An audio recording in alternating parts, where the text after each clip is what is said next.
our longest trusted English newspaper since 1898. Now available digitally. Computer. Order the Manila Times Digital Edition. Subscribed. Get the Manila Times Digital Edition for less than 2 pesos and 50 centavos per day when you sign up for 1 year. The Manila Times, news source of choice, trusted since 1898. Greetings, thank you for lending an ear to the Voice of the Times for Friday, April 22, 2022. For today's editorial, time for Comelec, Smartmatic to part ways.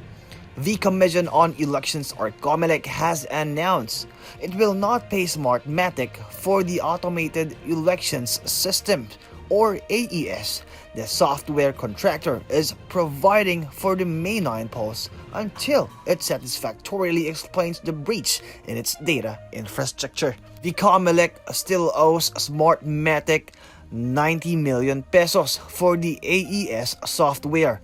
But during a Senate inquiry last Tuesday, Comelec Chairman Saidamen Pangarungan emphatically said the amount will only be released once we are convinced that Smartmatic is innocent about this leakage of data. Just days before voting day, we are once again confronted with serious questions regarding the integrity of the electoral process.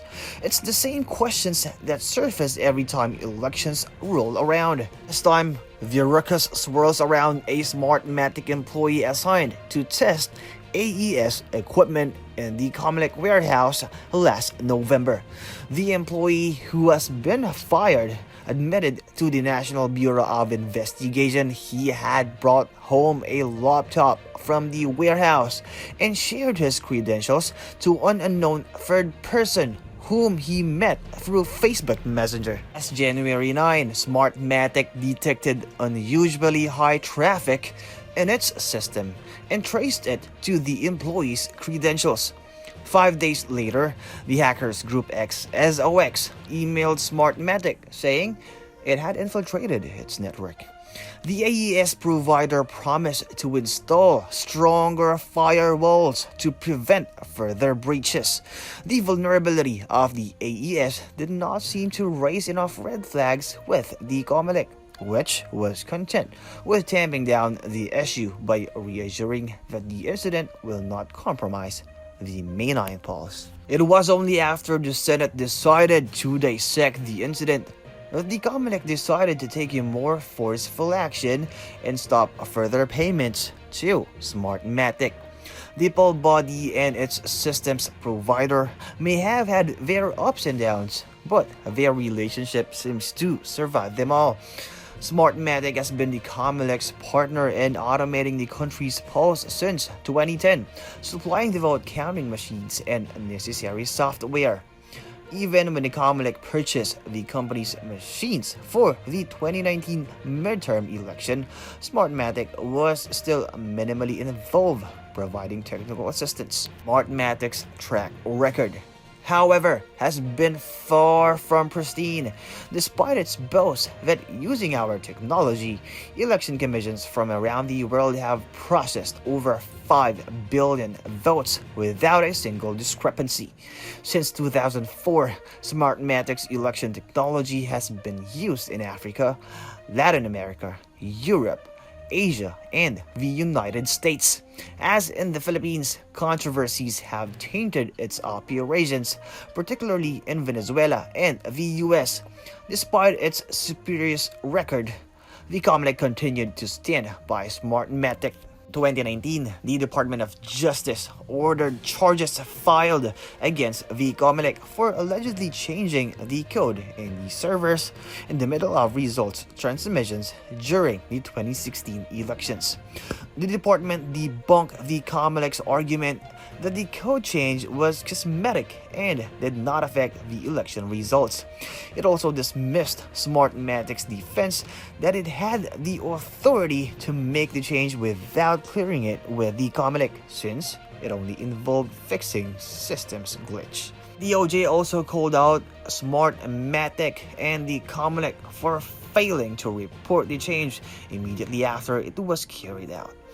The questionable change in the server's code was one of the arguments presented by Ferdinand Marcos Jr. in protesting the victory of Maria Leonor Robredo, his rival in the vice presidential race. Marcos said he has leading in the canvassing of votes before the code was changed. His protest was eventually dismissed by the Presidential Electoral Tribunal. Following the report of the hacking involving the Smartmatic employee, the Cybercrime Investigation and Coordinating Center, or CICC, an attached agency of the Department of Information and Communications Technology, or DICT, did its own sleuthing. In its report to the Joint Congressional Oversight Committee on the Automated Election System, the CICC confirmed that Smartmatic's operations have been compromised. It is too late in the day to sanction Smartmatic, but nothing prevents the Comelec from finally severing ties with its favorite service provider immediately after the elections are concluded. Blacklisting Smartmatic and barring it from bidding for future Comelec contracts would be a good start. And that's the editorial for Friday, April 22, 2022. For more news and information, get a copy of the Manila Times on print, subscribe to its digital edition, or log on to www.manilatimes.net. Follow us on Twitter, Facebook, or Instagram, and listen to the voice of the Times.